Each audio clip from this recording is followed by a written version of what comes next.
Hi guys! ఈరోజు మన బ్యాక్‌యార్డ్‌లో ఒక 2-3 మొక్కలు చూపిస్తాను. ఇవి నా ఫేవరెట్ ప్లాంట్స్. ఇదొచ్చేసి జాస్మిన్ అనమాట. ఈ సీజన్‌లో ఫస్ట్ ఫ్లవర్ బ్లూమ్ అయింది. దీన్ని గ్రాంజిక్ టస్కనీసమ్ ఇలానే అంటారు. అమెరికాలో పెద్దగా జాస్మిన్స్ ఎవరు తలలో పెట్టుకోరు. అంటే నేను అమెరికన్స్ గురించి మాట్లాడుతున్నాను. మన ఇండియన్స్ బానే పెట్టుకుంటారు. ఇది బటన్ రోజ్ అంత సైజ్ ఉంటుంది. ఒక్కడు పెట్టుకుంటే చాలు అసలు ఇది బ్యాక్‌యార్డ్ అంతా వెల్కమ్ చేస్తుంటుంది ఆ ఫ్రాగ్రెన్స్ తోటి. అండ్ సెకండ్ ప్లాంట్ వచ్చేసి రాత్ కి రాణి అనమాట. ఇది జాస్మిన్‌ని కూడా బీట్ చేస్తది. ఈ మొగ్గలే 3-4 డేస్ అయితుందండి. చెట్టు పైన ఉండబట్టి ఎప్పుడెప్పుడు విచ్చుకుంటాయా అని చెప్పి చూస్తున్నాను. అసలు ఇది విచ్చుకున్న తర్వాత 2 రోజులు మొక్క పైన అలానే పువ్వులుంటాయి. అసలు బ్యాక్ యార్డ్ అంతా కూడా దాని ఫ్రాగ్రెన్స్ తోటి అమేజింగ్ అంటే అమేజింగ్ ఉంటదనమాట.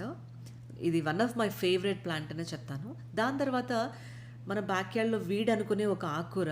ఇది పులిచింత ఆకు ఒక సబ్‌స్క్రైబర్ చెప్పారు. థ్యాంక్ యూ అండి మీకు. సో, దీన్ని మా హస్బెండ్ వాళ్ళ అమ్మమ్మ ఉన్నారు. ఆవిడ దీన్ని పెసరపప్పేసి కూర చేసేవారు. భలే టేస్ట్ ఉంటదండి.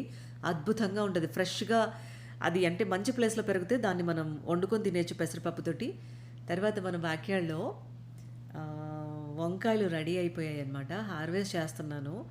అందులో సీజన్‌లో ఫస్ట్ వంకాయలు, అది గూడా ఆర్గానిక్ వంకాయలనమాట. ఇవి ఈరోజు కబుర్లు. మోర్ వీడియోస్ కోసం మన ఛానల్‌ని సబ్స్క్రైబ్ చేసుకోవడం మర్చిపోకండి. నచ్చితే లైక్ చేసి ఎంకరేజ్